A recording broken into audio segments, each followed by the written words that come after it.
마침내 체인이 입을 열었다. 모르겠어.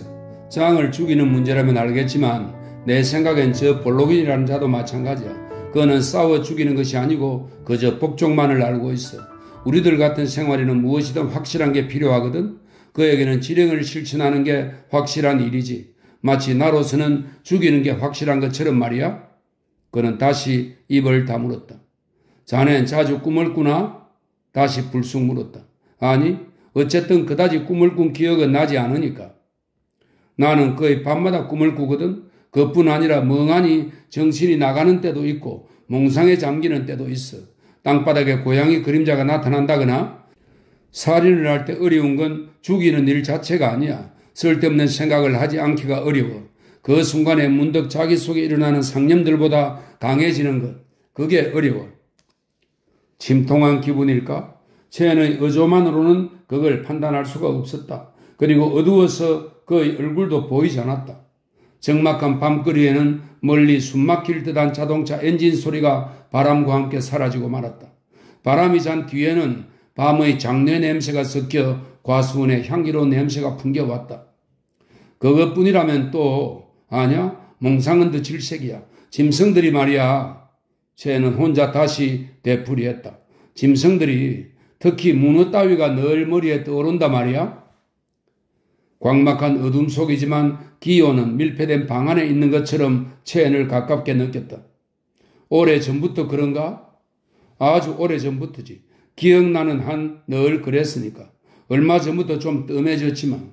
그리고 난 그런 것들만이 기억에 떠오르거든. 대체로 나는 추억이라는 게 싫단 말이야. 추억이란 다시 오지 않는 거야. 내 삶은 과거에 있는 것도 아니고 내 앞에 있는 거니까. 침묵. 내가 무서워하는 단 한 가지는 무서운 거 말이야. 그건 잠드는 거야. 그리고 난 날마다 자거든. 10시가 울렸다. 저편 어둠 속에서 중국 사람들이 뭐라고 찌끄러대며 말다툼하는 소리가 들려왔다. 또 미치는 것도 무서워. 그놈의 문어들이 밤낮 한평생을 통해서 그러나 사람은 미쳤을 땐 결코 자살도 하지 않아. 절대로. 그 일이 있은 뒤에 꿈이 달라지지 않았나? 쟤는 기호가 무엇을 암시하고 있는지를 깨달았다. 그 얘긴 장을 해치운 뒤에 말하지. 기호는 체인이 자기 목숨을 내걸고 날마다 생명의 위협을 받고 있는 사람들과 함께 생활하고 있음을 새삼 확인했다. 그는 체인의 비상한 용기에도 별로 놀라지 않았다. 그러나 그 친구가 이렇게 죽음에 홀린 듯이 끌려 들어가는 모습을 보는 것은 이번이 처음이었다. 지금 어둠 속에서 그의 모습이 보이지 않는 체인은 정신 나간 사람처럼 건성으로 얘기를 하고 있었다. 마치 그 말소리는 그 자신의 고뇌와 다름없는 어둠의 힘으로서 안타까움과 침묵과 피로의 더없이 강렬한 융합으로 끌려 나오는 소리 같았다. 갑자기 그의 음성이 변했다. 그 일을 생각할 때 자네 불안한 게 아닌가? 아니, 그는 잠시 망설였다. 환희라는 말보다 더 강렬한 말을 쓰고 싶어. 뭐라고 해야 할지 적절한 말이 없군. 중국말에도 없어. 완전한 안정이랄까? 일종의 뭐랄까 모르겠어. 그보다 더 깊은 것은 오직 하나밖에 없지. 인간에게서 멀어지면 멀어질수록 더욱 그것에 가까워지는. 자네 아편 경험이 있나? 거의 없어. 그럼 설명하기가 어려운걸? 이를테면 황홀경이라는 것에 더 가깝지. 그래. 하지만 더 짙고 깊은 거야. 가벼운 건 아니야. 아래로 잦아 들어가는 황홀경. 바로 그런 거야. 어떤 하나의 관념이 그런 경지를 준단 말이지? 그렇지. 나 자신의 죽음이 말이야. 여전히 근성으로 대답했다. 그는 아마 자살할지도 모른다. 기호의 머릿속으로 문득 이런 생각이 스쳤다. 기호는 자기 아버지에게서 늘 들어왔기 때문에 그렇게도 악착스레 절대를 추구하는 사람은 그것을 오직 감각 속에서만 찾아낸다는 것을 잘 알고 있었다. 절대의 갈증, 불멸에 대한 갈증에 사로잡혔으니 죽음이 두려울 수밖에. 체인도 어쩌면 본바탕은 비급자였는지도 모를 일이다. 하지만 그는 신비론자가 다 그렇듯이 자기의 절대는 오로지 순간 속에서만 파악될 수 있으리라는 걸 느끼고 있었다. 아마도 그가 순간적 파악 속에서 절대를 자기 자신과 빈틈없이 연결해주는 그런 순간을 지향하지 않는 모든 것을 경멸하는 것도 여기서 비롯된 것이리라. 어두워서 기호의 눈에는 보이지 않았지만 자기와 함께 걷고 있는 이 사람에게서 그 형태를 지배하는 맹목적인 힘이, 즉 숙명을 빚어내는 무형의 본질 같은 것이 솟아오르고 있었다. 지금 묵묵히 자기의 낯익은 망상에 잠겨있는 그 친구는 어딘지 미친 사람 같기도 했으나 한편으로는 성스러운 인상도 주었다. 그것은 언제나 비인간적인 존재에서 풍기는 성스러움이었다. 아마 그는 오직 자기 자신을 죽이기 위해서 장을 죽이려는지도 모를 일이었다. 문득 입술이 설량해 보이는 첸의 예민한 얼굴이 다시 보고 싶어졌다. 그래서 어둠 속에서 그의 얼굴을 살펴보려는 순간 불현듯 인간의 가장 원초적인 불안, 바로 첸을 죽음과 꿈속의 문어들에게로 몰아가는 그 불안이 기호 자신의 가슴 속에도 꿈틀거리고 있음을 느꼈다. 기호는 다시 입을 열었다. 우리 아버지는 이런 생각을 하시지. 인간의 본질은 고뇌이며 자기 자신의 숙명에 대한 인식에서부터 온갖 공포가 생겨난다고 말이야. 죽음의 공포까지도. 그러나 그 공포에서 구해주는 것이 아편이며 그것이 바로 아편의 이의라는 거야. 사람이란 늘 자기 속에서 공포를 발견하는 거야. 좀 깊숙이 살펴보면 곧 알 수 있어. 다행히도 인간은 행동을 할 수가 있지. 모스크바에서 내 행동에 찬성한데도 나로서는 아무래도 좋은 일이고 또 찬성하지 않는데도 아무것도 모르는 척 하고 있으면 그뿐이거든. 난 떠날 테야. 자넨 더 머물러 있겠나? 무엇보다도 난 포소스 동지를 만나보고 싶어. 그리고 자네도 떠날 수 없을걸? 여행증이 없으니까. 난 떠날 테야. 문제 없어. 어떻게? 나도 모르겠어. 하여간 떠날 테야. 꼭 가야만 해. 사실 첸의 의지라는 건 이 경우에 아주 작은 역할을 할 뿐이라는 것을 기호는 알고 있었다. 만약 숙명이란 것이 어느 곳에 있다고 친다면 그것은 바로 오늘 밤 그의 곁에 있는 것이리라. 그래, 장에 대한 암살 음모를 꾸미는 자가 바로 자네여야만 한다고 생각하는가? 아니, 하지만 남에게 내맡기고 싶진 않아. 왜? 안심이 되질 않아서? 내가 좋아하는 여자를 딴 놈들에게 키스하라고 내맡기고 싶지 않은 것과 마찬가지야. 이 말에 기호는 잠시 잊고 있던 고뇌가 갑자기 되살아나는 것을 느꼈다. 대번에 첸이 자기와는 딴 세계로 떨어져 나가는 것 같았다. 어느덧 강기슭에 다다랐다. 첸은 기슭에 메어놓은 보트 줄을 끊어 잡아 타고 강기슭을 떠났다. 벌써 첸의 모습은 어둠 속으로 사라졌다. 노젓는 소리가 기슭에 부딪혀 찰랑거리는 물소리에 섞여 똑같은 간격을 두고 철썩철썩 들려오고 있었다. 그는 테러리스트를 여러 명을 알고 있었다. 그들은 의문을 품는 일이 없었다. 그들은 한 집단에 속해 있었다. 그들은 비좁은 벌레 집 속에 매여 사는 살인적인 벌레들이었다. 그러나 기호는 여전히 이런 생각을 계속하며 똑같은 걸음걸이로 항구 관리부를 향해 걸어가고 있었다. 첸의 배는 출항하자마자 곧 정지되고 말 거다. 이었고 군대가 경비하고 있는 큼직한 건물 앞에 다다랐다. 국제노동자연맹 건물에 비하면 거의 비어있는 상태였다. 복도에서는 병정들이 자고 있거나 트럼프 놀이를 하고 있었다. 그는 힘들이지 않고 포소스를 찾아낼 수 있었다. 사과처럼 둥글둥글한 얼굴, 포도 재배인처럼 붉은 코에 머리는 옛날 프랑스 사람들처럼 희끗희끗한 반백의 카키색 옷을 입고 있었다. 그는 한때 스위스 쇼드퐁이라는 곳의 무정부주의적 조합운동에 가담한 노동자였지만 전쟁 후에 러시아로 건너가서 볼셰비키로 전향한 사내였다. 기호는 그를 베이징에서 알게 되었는데 그 후 내내 그를 신뢰하고 있었다. 둘은 담담히 악수를 했다. 요즘 항크우에서는 방문객이란 대개 유령처럼 뜻밖의 사람이 불쑥 나타나는 것이 예사로 되어 있으니까. 부두 인부들이 와 있는데요. 병사 한 명이 보고했다. 들여보내시오. 병사는 밖으로 나갔다. 포소스는 다시 기호 쪽을 돌아다보며 입을 열었다. 보다시피 난 이렇게 놀고 있지. 300척쯤은 될 걸로 알고 항구 관리부를 마련했는데 막상 일을 벌려놓고 보니 10척도 안 되는걸. 활짝 열어진 창 밑에 항구는 잠든 듯이 고요했다. 고동소리 하나 없었다. 오직 끊임없이 강 기슭과 말뚝에 부딪혀 부서지는 물소리가 들릴 뿐. 부영 광선이 방 안의 벽 위를 스치며 지나갔다. 멀리서 포함들이 강위를 쓸듯이 담조등으로 훑었다. 발소리가 들렸다. 포소스는 권총을 케이스에서 꺼내어 테이블 위에 놓고 기호에게 설명했다. 부두 인부들이 철봉을 가지고 적위대를 습격했어. 적위대는 무장하고 있는데 놈들이 대원을 때려 죽이는 것보다도 대원들이 그들 편으로 넘어갈 위험이 더 큰 판국이야. 담조등이 다시 방안을 스치며 그들의 그림자를 맨 안쪽 흰 벽 위에 커다랗게 비추고 다시 어둠 속으로 사라지려는 순간 인부들이 방 안으로 들어왔다. 4, 5, 6, 7명 모두 푸른 노동복을 입고 있었고 그중 한 명은 우통을 벗은 채였다. 손에는 수갑을 차고 있었다. 저마다 다른 얼굴일 테지만 어두운 방 안에서는 잘 보이지 않았다. 그러나 모두가 똑같이 정오의 표정을 띠고 있었다. 그들 곁에 나강 총을 옆에 찬 중국인 경비원 2명이 서 있었다. 부두 인부들은 서로 바싹 붙어 있었다. 정오는 정오였지만 역시 공포의 기색도 숨길 수는 없는 모양이었다. 적이 대원도 노동자들이야. 포소스가 중국말로 시작했다. 침묵. 그들이 대원으로 들어온 것도 혁명을 위한 것이지 그들 자신을 위한 게 아니야. 그리고 먹기 위해서이죠. 인부들 중에서 누군가가 이렇게 대꾸했다.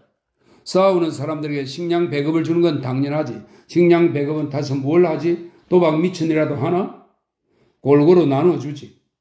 몇 명 안 되는 대원에게도 모자라. 우리 정부는 빈민들에게 대해서는 설사 그들이 과오를 범한 경우라도 최대한으로 관대하게 대할 방침이야. 그런데 도처에서 적위대가 피살된다면 군벌들과 외국놈들에게 다시 그전처럼 권력을 빼앗기게 돼. 어때? 그런 것 좀 알고 있을 테지? 그런데 무슨 짓들이야? 그래, 또 그런 꼴이 되고 싶어? 그전에 먹고 살 수는 있었죠. 천만에 이때 기호가 입을 열었다. 그전에 먹고 살지도 못했어. 나도 알고 있어.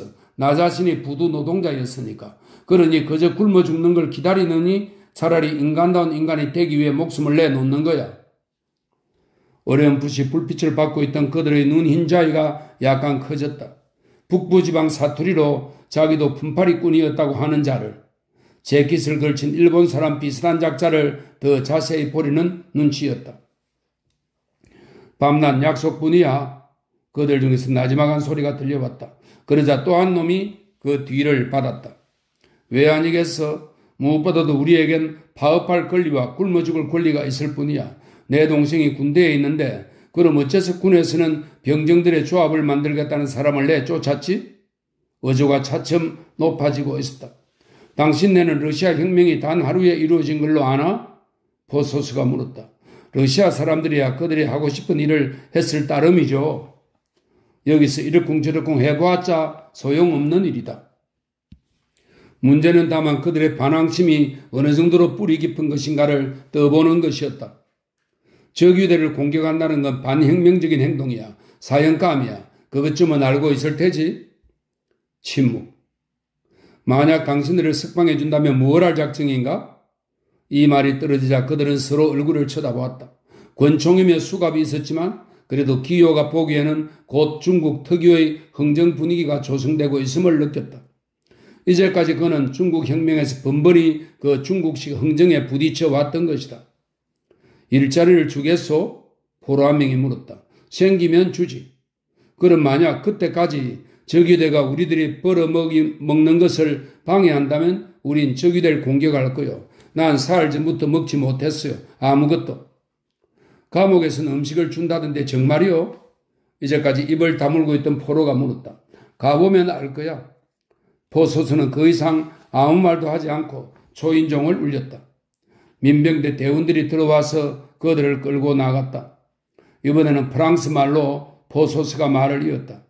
제일 귀찮은 것들이야. 놈들은 감옥에 가면 진탕 먹여주는 걸로 아는 모양이야.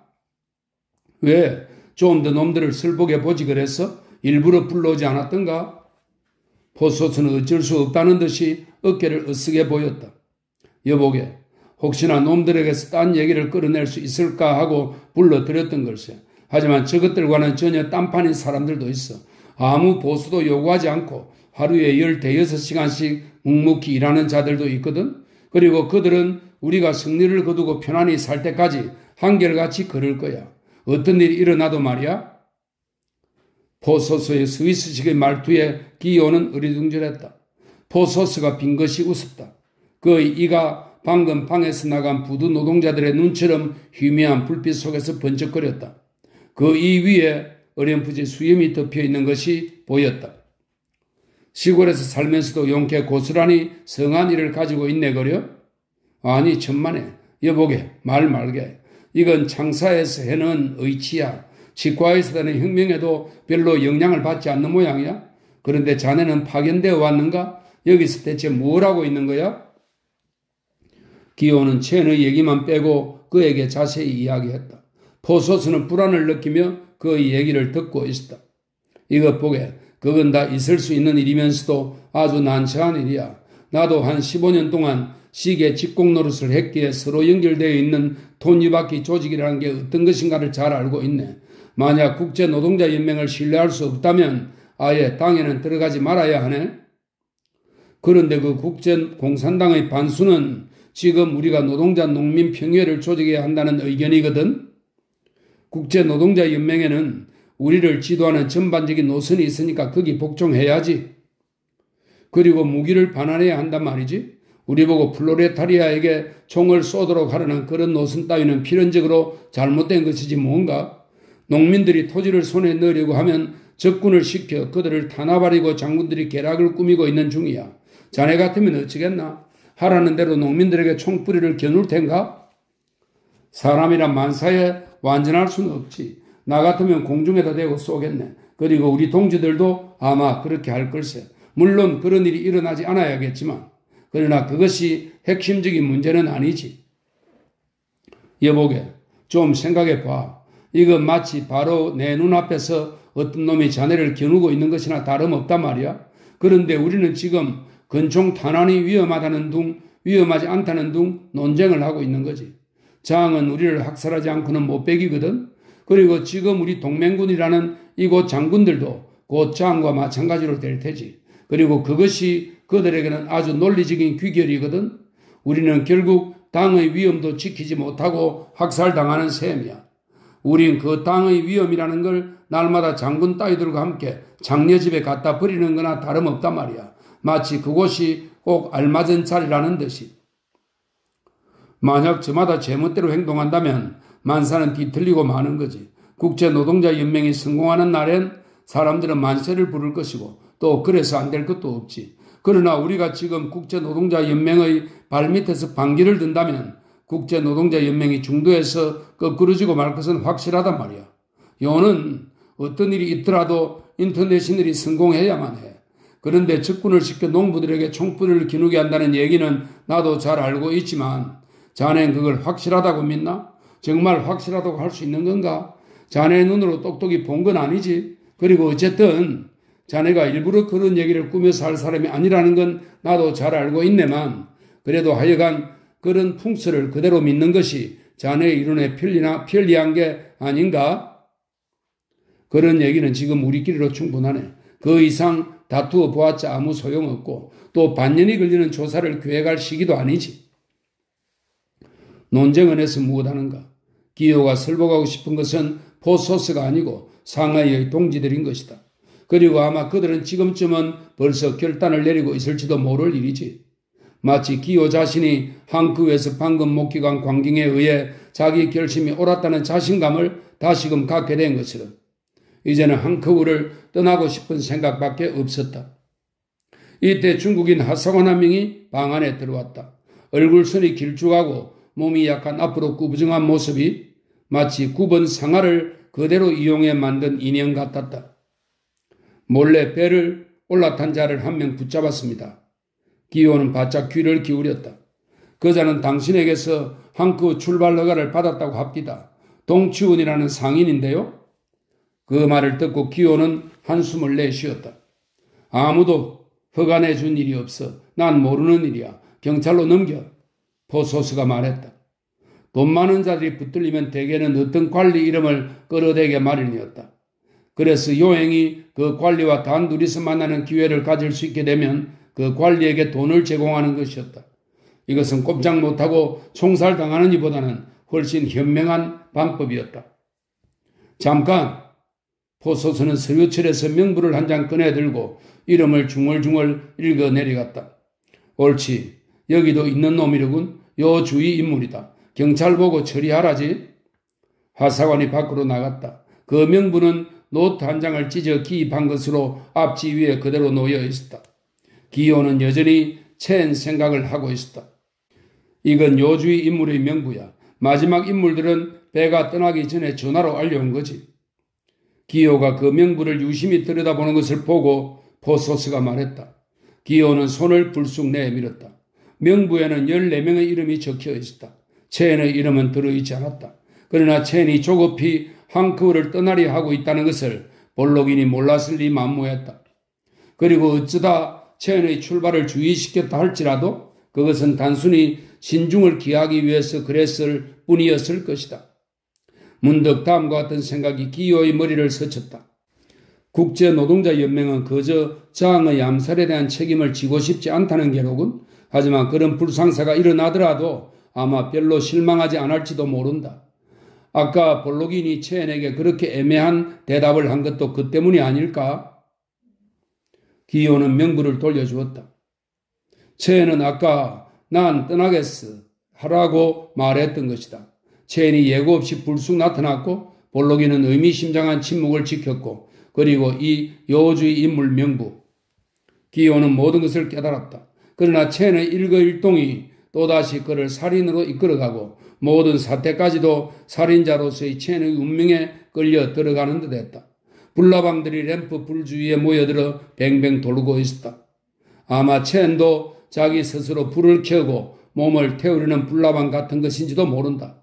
어쩌면 인간 자체가.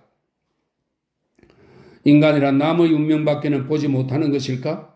지금 자신이 한시바빛 상하이로 가서 어떤 대가를 치르고라도 조직을 존속시키려고 하는 것도 역시 저 불나방과 같은 것이 아닐까? 장교가 다시 방 안에 들어왔다. 그 틈에 기호는 포소스와 작별하고 방을 나왔다. 그는 다시 조용하고 어두운 밤거리로 나섰다. 사이렌 소리도 들리지 않았다. 다만 흐르는 물소리 뿐이었다. 강 기슭에 따라 서 있는 곤충들이 날아드는 가로등 밑엔 분파리꾼들이 문둥병 환자들처럼 여기저기 쓰러져 자고 있었다. 포도 위에는 간간히 붉은 선전 전단이 하수도 뚜껑처럼 둥글게 붙어 있었다. 전단에는 오직 굶주림이라고만 적혀 있었다. 조금 전에 체인과 같이 걸었을 때처럼 바로 오늘 밤에도 온 중국에 그리고 서쪽은 유럽 절반에 걸쳐 여러 사람들이 지금 자기처럼 그들의 엄격한 규율에 복종하느냐 자기네 동지들의 학살을 묵살하느냐는 심각한 문제에 부딪혀 똑같은 고뇌의 갈피를 못 잡고 주저하고 있으리라는 것을 새삼스레 절박하게 느꼈다. 아까 불평을 말하던 부두 노동자들은 도저히 이해할 수 없는 일이었다. 그러나 설령 이해한다고 하더라도 여기 이 도시에서 어떻게 그 희생의 길을 택할 수 있단 말인가?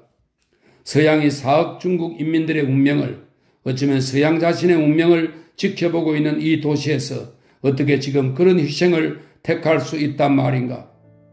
강가에서 무기력과 공군과 정오 속에 굶주린 인간들처럼 불안한 잠에 떨어진 이 도시에서